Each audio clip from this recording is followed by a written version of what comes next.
देवाचं आणि रुक्मिणी मातेचं दर्शन घेण्यासाठी महाराष्ट्रभरातून वेगवेगळ्या ठिकाणाहून 10 मानाच्या पालख्या निघतात.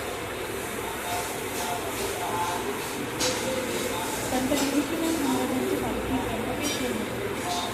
संत श्रेष्ठ श्री ज्ञानेश्वर महाराजांची पालखी आळंदी निघते.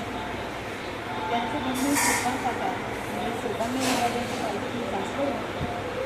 तर संत मुक्ताबाईंची पालखी मुक्ताईनगर जळगाव येथे निघते.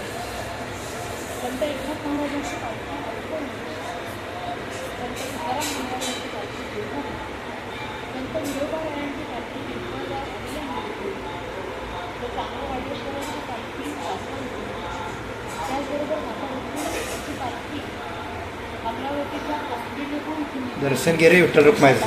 मानाच्या पालख्या आणि त्यांच्यासोबत इतर जवळपास 250 दिंड्या वेगवेगळ्या ठिकाणाहून येत असतात.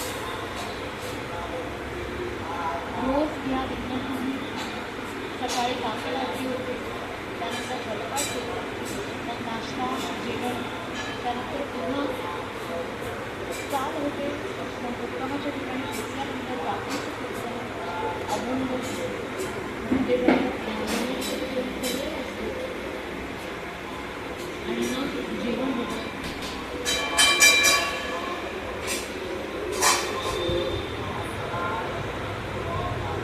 आपल्या दिंडीबरोबर चालत असताना आपल्या दिंडीच्या स्वयंपाकासाठी लागणारी भांडी, त्यांचं सगळं सामान, आपलं स्वतःचं सामान, ते सगळं सांभाळणं अतिशय महत्त्वाचं असतं.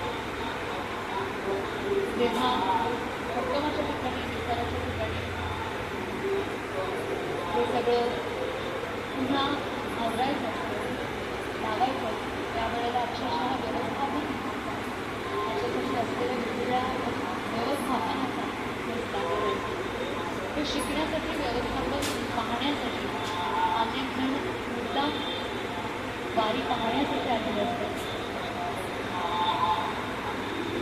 एक वारी प्रत्येक मनाला बरंच काही घेऊन जात असते.